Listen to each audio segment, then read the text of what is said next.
GettingPositiveKarmaNow.com presents Bhagavad Gita for All, lectures by Nalan K. Narula, recorded in front of a live audience. Om Namo Bhagavate Vasudevaya. Om Namo Bhagavate Vasudevaya. Om Namo Bhagavate Vasudevaya. Om Namo Bhagavate Vasudevaya. Om Namo Bhagavate Vasudevaya. Om Namo Bhagavate Vasudevaya. So we were on chapter 6 of the Bhagavad Gita, Sankhya Yoga, analytical study, and basically it is about the working aspect of yoga, the Ashtanga Yoga aspect is covered here also. And we had done the first two shlokas, and we will review them briefly. The first two shlokas were that a person, this is a continuation of Karma Yoga in the previous chapter, that how to act in devotional service, chapter 4 and 5. Work and then working in devotional service to the divine, being detached from material concept of the body and so on. So Lord Krishna is telling Arjuna that one who is not attached to the results of the work, and he is working because he is obligated. So we have covered this time and time again, that your work, what you do is to discharge your obligations or your karmic debts. And such a person is considered to be in the renounced order of life. And he is the true mystic, and not the one who is like a sannyasi who is supposed to not light any fire or cook any food for himself, or a person who is not required to follow any duties, not follow to do any work. Niragni na akriya, without any duty, without any dutiful work. So that is the system for sannyas, that you are not bound to do any dutiful work, you are not bound by any duties, and you are not supposed to cook. But a person who is not attached to the fruits of his work is superior. He is supposed to be, he is the one who is on the right track because he is fulfilling his obligation. So the whole thing is about getting rid of karmic debt. The second shlok, Lord Krishna tells Arjuna that what is called sannyas, yam sannyasam, iti prahu yogam tam vidhi pandava nahi asanyasta sankalpa yogi bhavati kaschana. So if a person has a desire for sense gratification, he is not going to be a yogi, he is not called a yogi. But one who is renounced, sannyasam, is the same as yoga or linking with the Supreme. And what is the definition of renounced? Here, sannyasam, actually, Krishna is giving a very fine meaning, different than what may be understood, that a person who is outwardly a sannyasi is a renounced person. But it is actually a person who is working to fulfill his obligations. He is renounced. He is unattached. That is the person, not the person who is wearing the dress of being unattached, but may be attached to the fruits of his work. So the whole concept is, the whole understanding is that where there is no attachment to the results, but there is a commitment, because you are fulfilling your obligations, so there is a commitment to do what is needed. In our specific context as healers, that we talk about the fourth and fifth principle, third and fourth principle of Reiki, that you do not hold any ownership of results, and that at the same time you must do your work honestly to discharge your karmic debts. So this is exactly what Shri Krishna is telling Arjun. You cannot become a yogi unless you are renounced from the desire for sense gratification, and one of the sense gratificatory desires is that I'm working for a particular result. While you're working for the result, you're not attached to the result. So that is the fine line that we have to consider. We have to work accordingly. So now we come to the third text.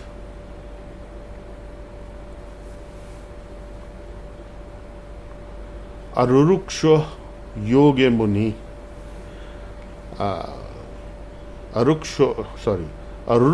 Arurukshar muner yogam karma karanam uchyate yoga arudhasya tasya eva shama karanam uchyate. Aruraroksha as compared to yoga rudha. So Aruraroksha is one who is a neophyte in yoga, in this science of yoga, in the practice of yoga.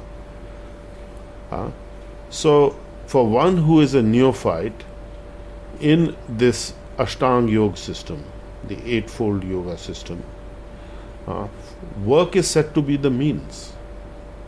Karma karanam uchyate, it is said to be work. But one who has achieved yoga arudhasya, arudha means old, mature, aged. So it is maturity in your yoga practice. Tasya eva sama karanam uchyate. For that person it is said that he has ceased all material activities. He has stopped all material activities. Now this needs to be understood in its depth and breadth, which is that in the initial stages one is working. Do your work honestly, as we have in the fourth principle of Reiki. Do your work honestly, fine. And that becomes the means for liberation. But one who has actually attained it, the flowing of doing the work honestly as being renounced from the results and only working as an obligation, such a person has attained maturity in yoga, and it is said that this person is certainly ceased all material activities, and that is the means for liberation for that person. So that's the next level. So as a person working with spiritual energies, where you are working, in other words, with akarmic energies. So what does it mean that you have ceased material activities? That they are not causing any future binding consequences. Going back to chapter 3 and 4 and 5 of the Bhagavad Gita, that is the thread, the central thread that is coming through is the cessation of binding consequence karma, coming through the cessation of material activities which create consequences for you to experience. So this is very, very much to be understood, that the eightfold system of Patanjali, as enunciated by him, as defined by him, is one aspect, and a person who is a beginner in this system, he has to start from the work aspect. So in any case, we have covered the idea of work in devotional service, and now if you want to go in this scientific yoga method, again work is the beginning. But a person who has crossed over to the point where there is no working for results directly as such, but working only to discharge your obligatory duties, that person has no more binding consequence karmas being generated by his actions. So he is in the akarma zone. So you have the akarma energies, the by initiation into the spiritual energies of Reiki, KQ force, Brahmin, whatever system, bona fide system you're following, and that will lead you to the point of cessation of material activities that have binding consequences. So let us understand clearly the definition of material activities is this: activity that has binding consequence karma. So once that stops, it is no more binding consequence karma, it is liberating you from karma. Then we have text number 4. Yada hi na indriya arthishu na karmashu anusajjate sarva sankalpa sannyasi yoga rudha tada uchyate. So when a person has lost interest, or not lost interest, when a person has renounced material desires, he is no more acting for sense gratification, and he is no more acting for engaging in fruitive activities. So he is neither acting for sense gratificatory purposes, indriya artheshu, and nor is he doing anything as a karmeshu, as a fruitive activity, and anusajjate sarva sankalpa sannyasi yoga rudha yoga tada uchyate, and he is necessarily engaging. Necessarily engaging means, again, as an obligation or as a duty, out of necessity of fulfilling those duties and whatever else he needs to do to fulfill those duties. Such a person is called yoga rudha, mature in his yoga practice. So there is also the sense of being elevated. So there is an elevation, yoga rudha. In that sense, we can say he's elevated to the consciousness of being a renounced person, not engaged in fruitive activities. So how is this to be achieved? So this is to be achieved. Now we come to the 5th text.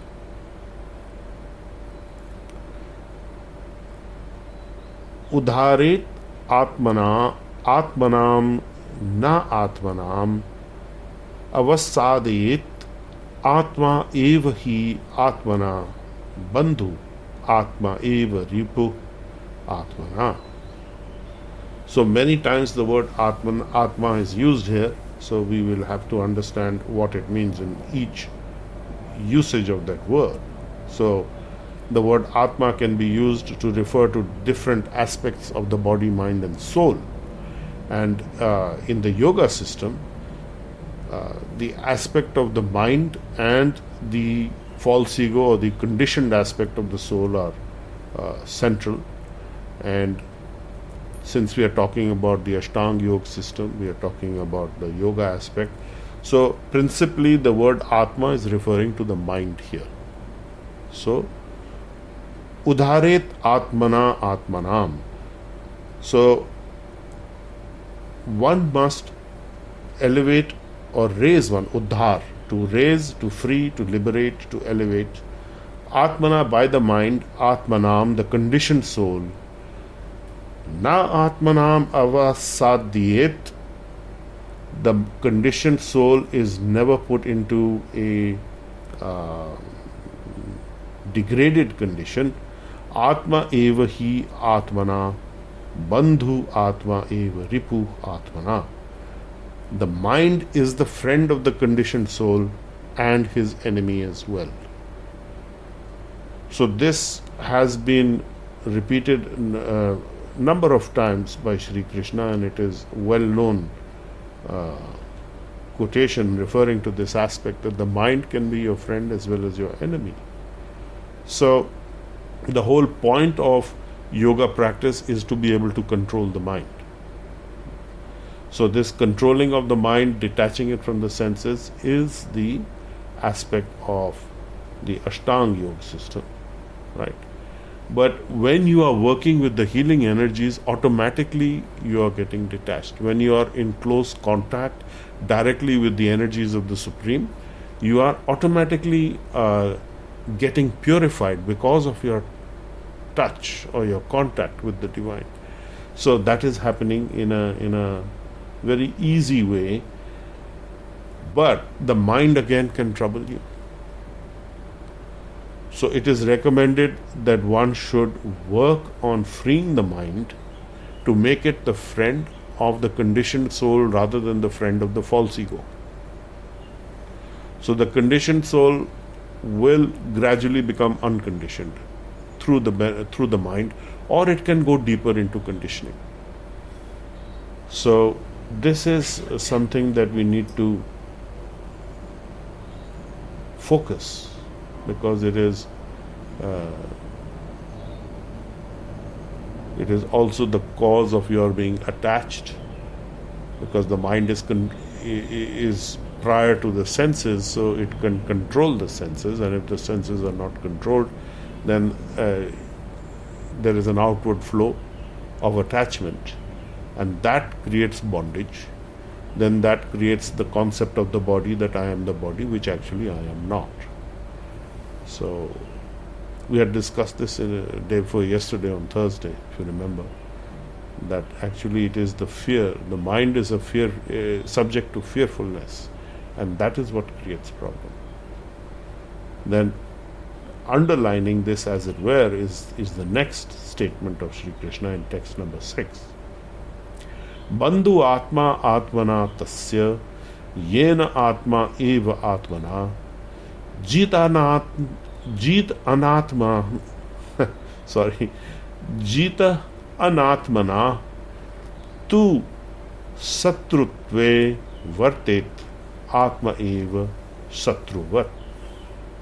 So bandhu atma atmana tasya yena atma eva atmana jita anatmana tu satrutve vartet atma eva satruvat.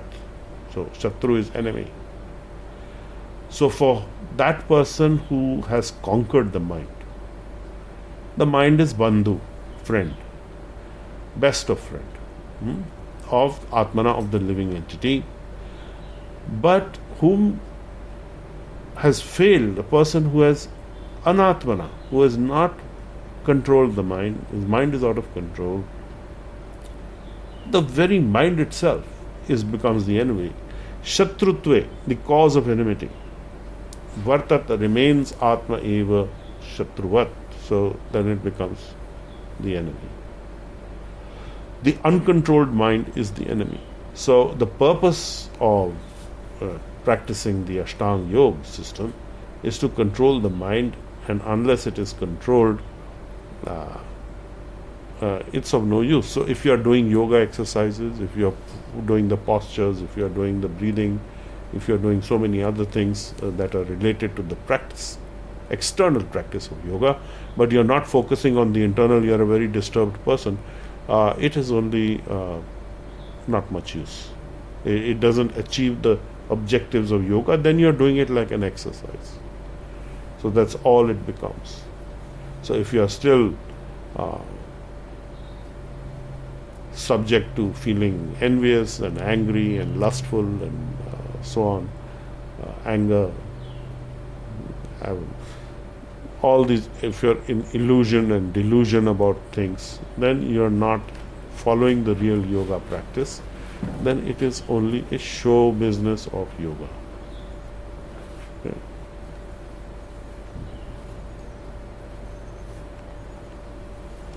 Text 7. Jitatmana prasannantasya paramatma samahita sita sukha dukheshu tatha apamanayo. Very important consideration and symptomology of the person who has conquered the mind. And what are those symptoms? Jitatmana, the one who has conquered his mind. Prashantasya, tranquil. Person has achieved tranquility by controlling the mind. Paramatma samahita, such a person approaches very close to the divine. Samahita, he has approached the divine completely. Shita ushna, whether in cold, whether in heat, and he is whether in sukha, dukheshu, happiness or distress, Tatha man apamanayo, whether there is honor or dishonor, he is the same. So that is Jidatmana. A person is Jidatmana who has balanced and steady, whether there is happiness or distress, heat or cold, honor or dishonor to him, all are treated the same. So this is a very important aspect. These two shloks, that last two shloks, the 6th and 7th, that the friendly mind, the mind who is the friend, will help one to become Jitatmana, because that is the conquering of the mind. The mind, instead of being enemy and against you and leading you into all these aspects of bodily consciousness and the degraded feelings of lust, anger, desire, revenge, hatred, all those things, he becomes tranquil, prashantasya. And when such a person is tranquil, he is very close to the divine. So must be some balanced and steady under all circumstances. Now, under all circumstances, of course, there are emergencies, there are threats that you face, and you may be disturbed, but ultimately your needle must come back to balance very quickly. So the faster it does that, then the vibratory movement is very slow. Let's say it's vibrating this way, coming back here, and then vibrating, then coming back here, vibrating, and then the vibrations become less and less and less and less, and then it's just steady. So the flickering aspect is not there. So under all these situations and circumstances, remaining tranquil. So that is the key.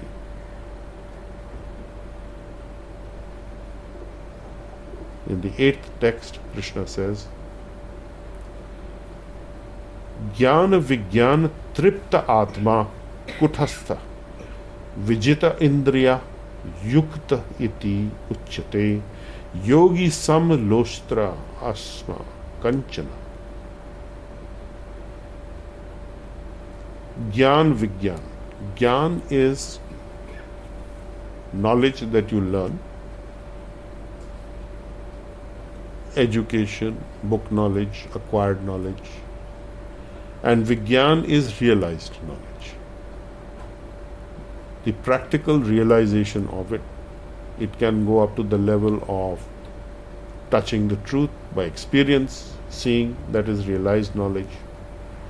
Tripta Atma, satisfied.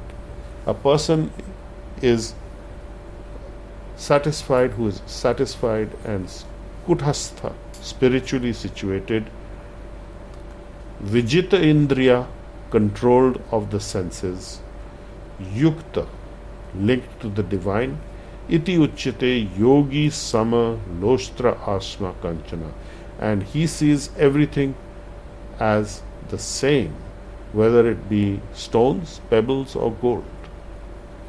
So he is equipoised. Stones and pebbles, Loshtra, pebbles, Asma, stone, and Kanchana, gold. So he is not attached, but he knows the utility of each, but he is not attached to them. He is not rejecting one. He is considering them the same. So what does it mean, same? It doesn't mean that for me the value of gold is the same as the value of stones in terms of monetary values. Obviously it's not. It has a certain value. But we are not attached to it. We are looking at it for its utilitarian purpose.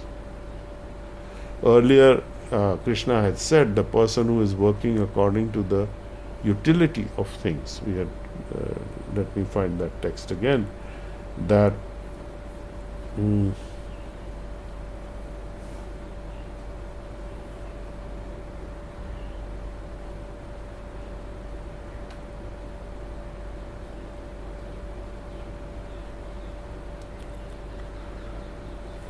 yeah, if you look at the text 1, 2, 3, 4 and on, so on, and the word is karyam, obligatory. So these are your obligations, and from obligations you have an idea of what is utilitarian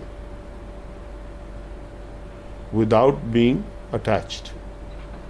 So you have a very realistic idea of what is what. So a spiritualist is not a fool.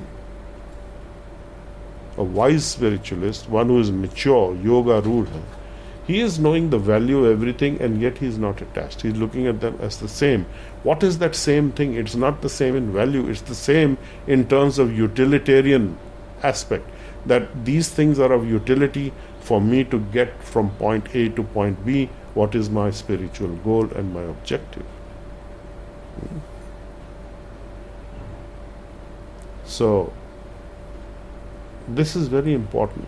So the aspect of giving up the sense gratification for one who is working as obligatory duty rather than outward show of renunciation, whereas the mind is still running crazily after these things, or hankering, but outwardly you're showing you're yogi or you're a sannyasi. That is not the consideration. But a person who is mature, he is actually doing things as a duty, as a dutiful work. And for him who has conquered the mind, these are all things that will manifest. And one who has elevated himself beyond this aspect, he is a yogi, he is a person who is renounced, and for him the mind is the best of friends, not the enemy.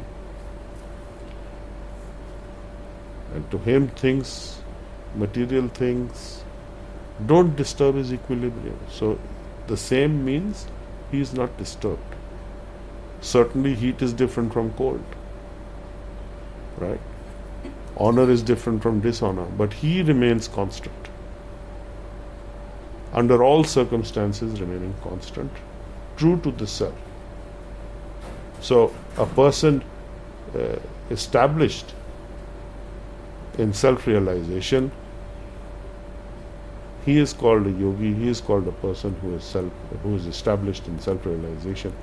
When? By jnana vigyan, by acquired knowledge and by realization.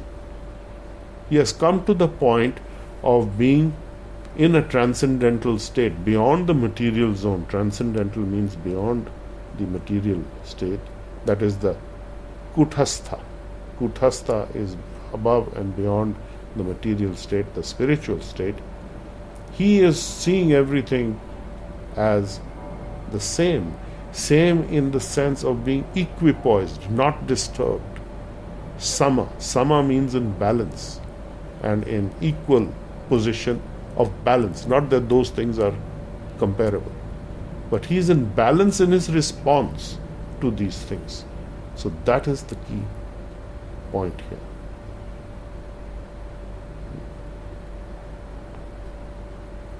So we will pause here at text number 8 of chapter 6. And if there are any questions on what we have discussed today, I will take questions.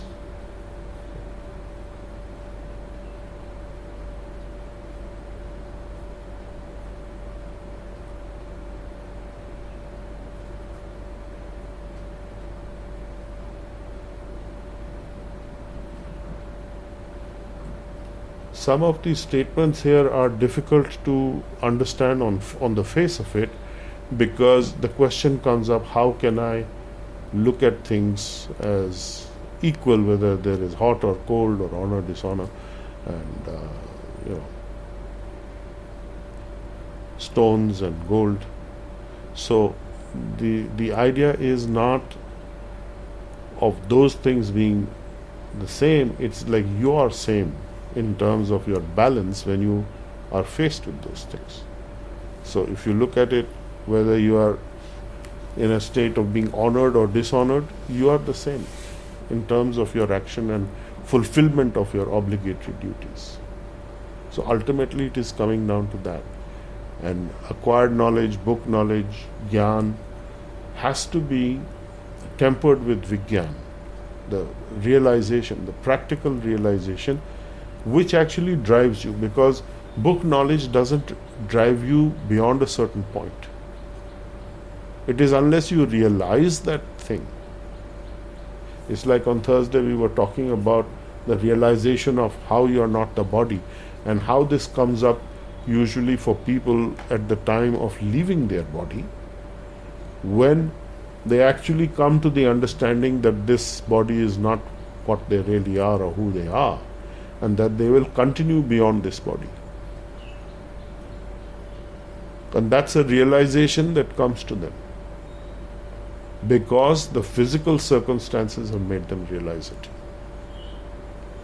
So in life also, when you face certain circumstances and situations, you are purified in you are purified from your illusion, from your illusory concepts. And the mind is to become the friend. So Jitatmana is the key. The mind should be the friend. So you should try and work accordingly. So you may follow a certain practice, but you must put this practice into action in your daily life. Your method practice, your healing practice is one thing. But if you are not practicing making the mind your friend, and if you are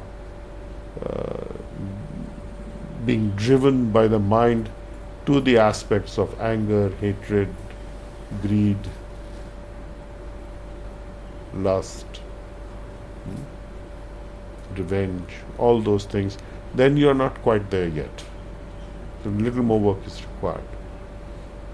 So it's not like saying that I shouldn't be angry. The shouldn't means you're already there.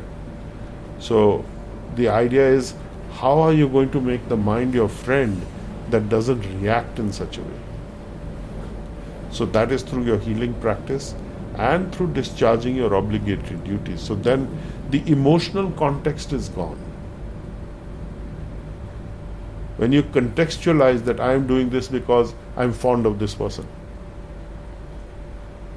he is my well-wisher, she is my well-wisher, I must do for them.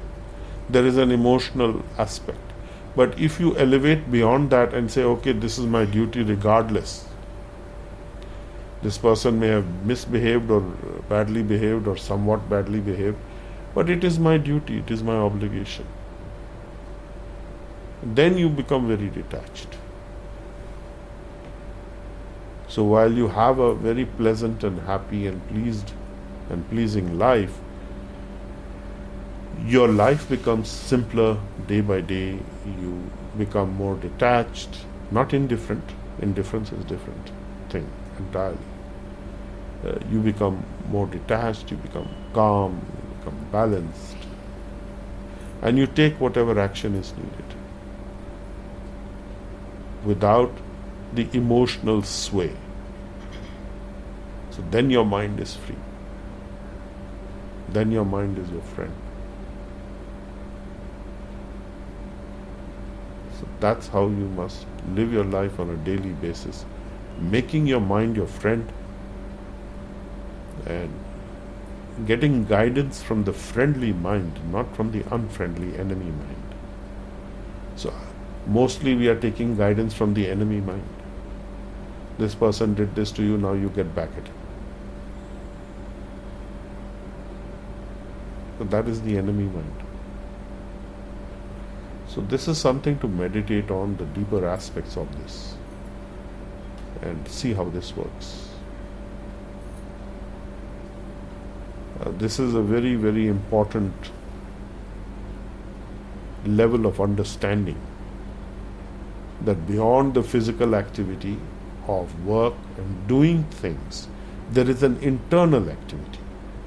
So here also Krishna has clearly said that a person who may be externally acting as a yogi or as a healer or as a sannyasi or anyone, but internally his mind is still running in those areas of attachment and bodily concept and subject to being swayed by those feelings that we discussed, the negative feelings, that person is not quite made it. He has not made it at all. He is not renounced.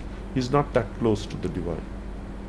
So the one who has achieved the opposite, where he is tranquil under all circumstances, he has achieved.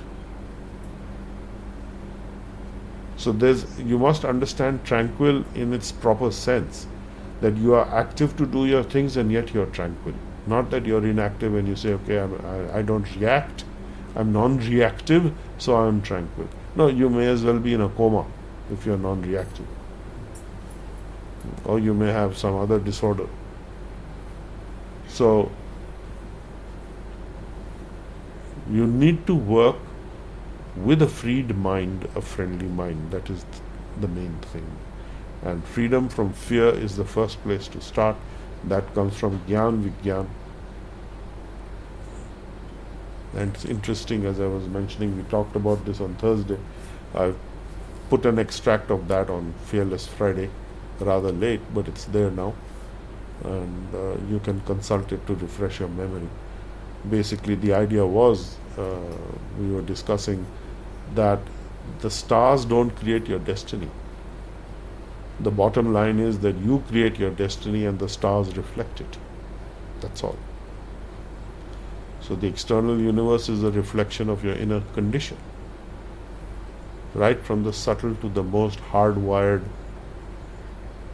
condition that you can think of. Genetically, bodily karma, that's genes, is nothing but hardwired karma, destiny. And that can change. As healers, you introduce the unpredictability factor. It's not predictable anymore how your life will go, because you're working in the area of transcendence beyond the material. You're going beyond the material aspect. So that is the main message here that you need to consider. So if you still don't have any questions, then we can conclude here. Yes. You've talked about obligations. Yeah. Is the duty and obligation somewhat similar? Yeah, obligation and duty. But the question is, what is your duty? What are your duties? Your duty is to discharge your karmic debt. How do you know it is a legitimate karmic debt? Then that translates to, how do I know that this is my duty? So you can only know through Gyan and Vigyan. You need to be educated. You need to have this knowledge. You have to acquire the knowledge, what is your actual duty. There are different levels of duty, and you have a duty, let's say, to the elements, to the land of your birth, to the parents who gave you the body. You have a duty to the administrators of the universe. You have duty to the local administrators. It's a whole society, the demigods, the Sthan Devta, the Kul Devta. These are all the local entities who are looking after you.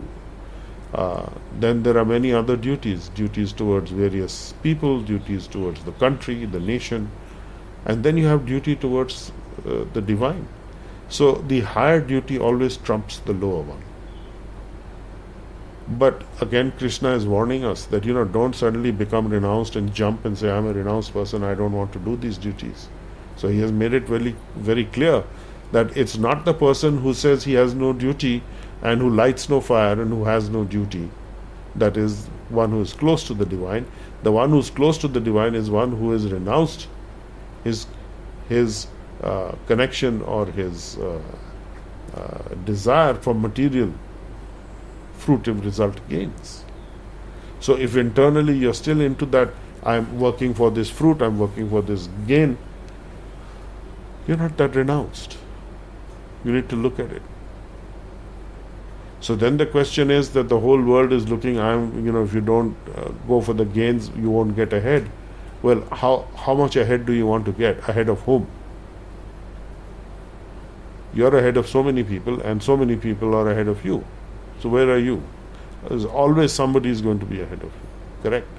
Now the question is then, What is your duty? Is your minimum obligation is your duty.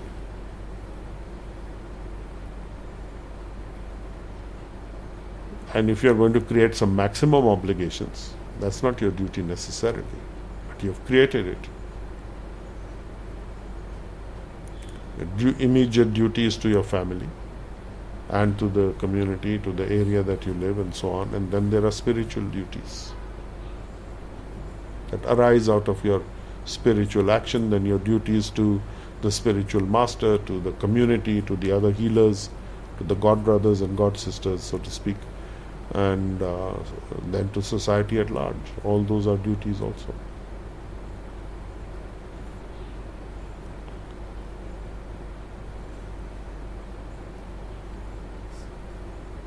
Minimum obligation and maximum obligation. Yeah, that is what you have to see in your life. You need to educate yourself. What is my minimum obligation?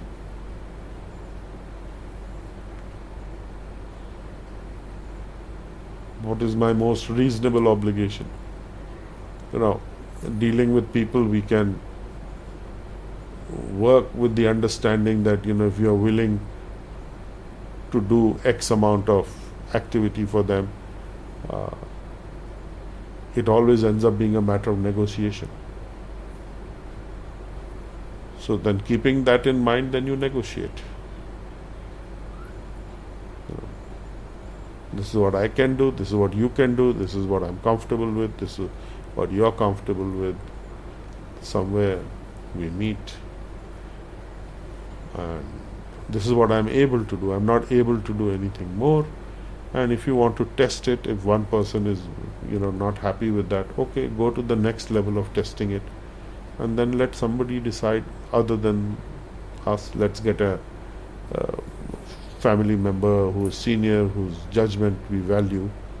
You have a panchayat, as you have in the villages. That's what they're meant for, to help you resolve issues which you can't resolve on your own.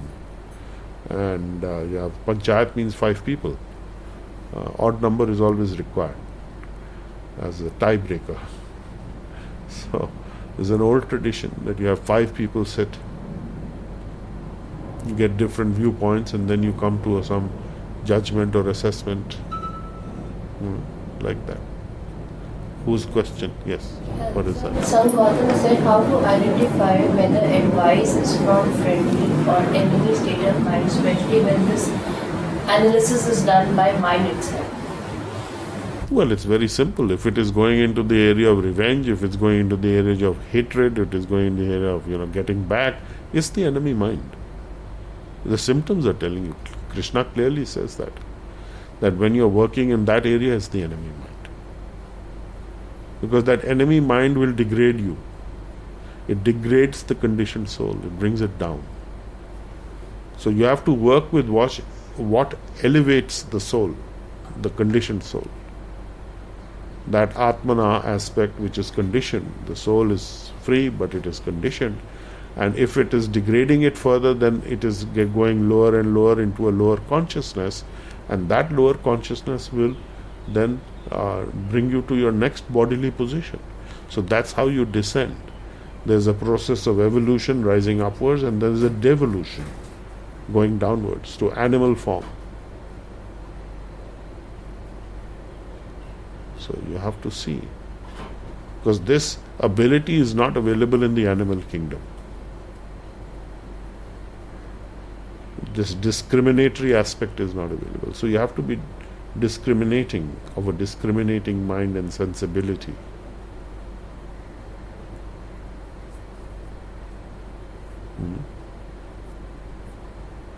Yes. In then, what is conditioned soul?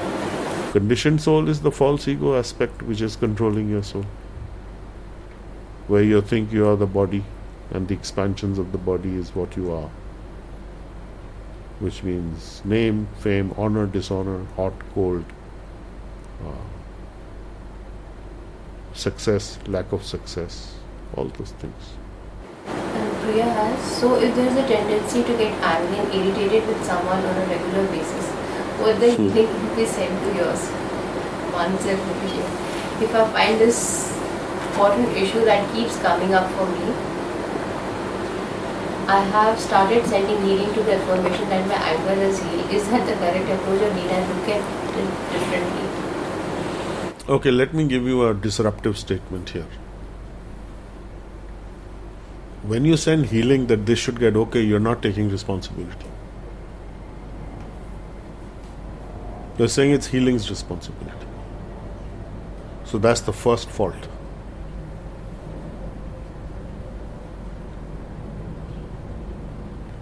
When you're saying, I get regularly irritated with this person, what healing should I send? That means it's not my fault. Now you need to look at your mind. Why are you going in that direction? Find another way to deal with it. It is because you want a particular result and you want to push it and the other person is not amenable to it. Leave it. Then you won't get angry.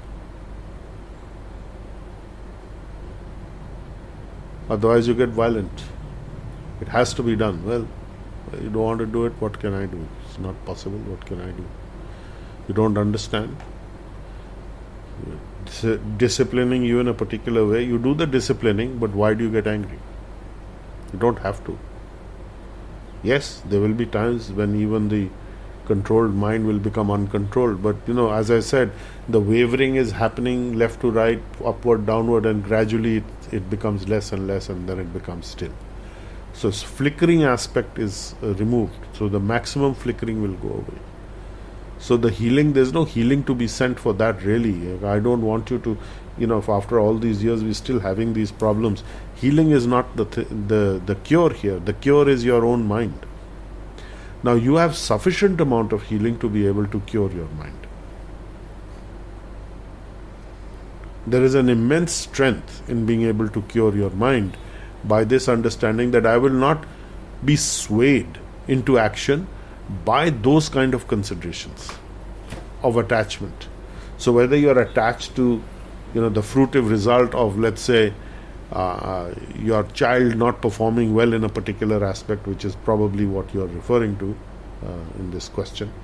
You want a certain result and it's not happening.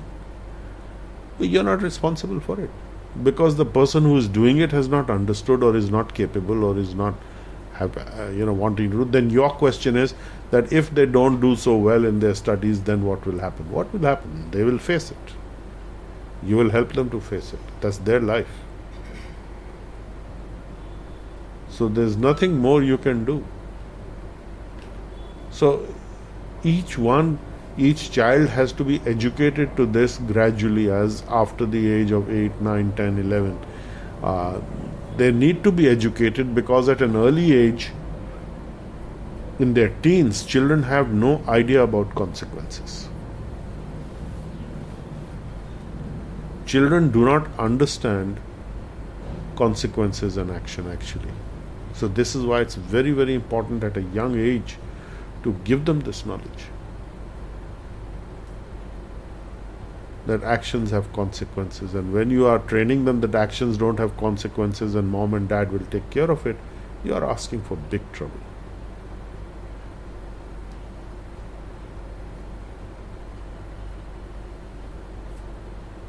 You must be very balanced with this.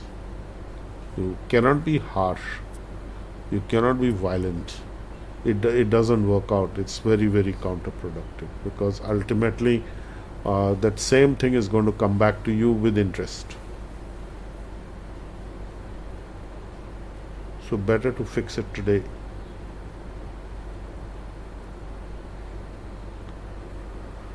Okay, so we can conclude here at text 8 of chapter 6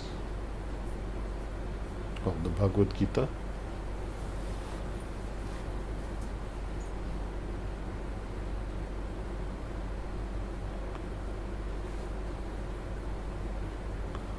Om Namo Bhagavate Vasudevaya. Om Namo Bhagavate Vasudevaya. Om Namo Bhagavate Vasudevaya.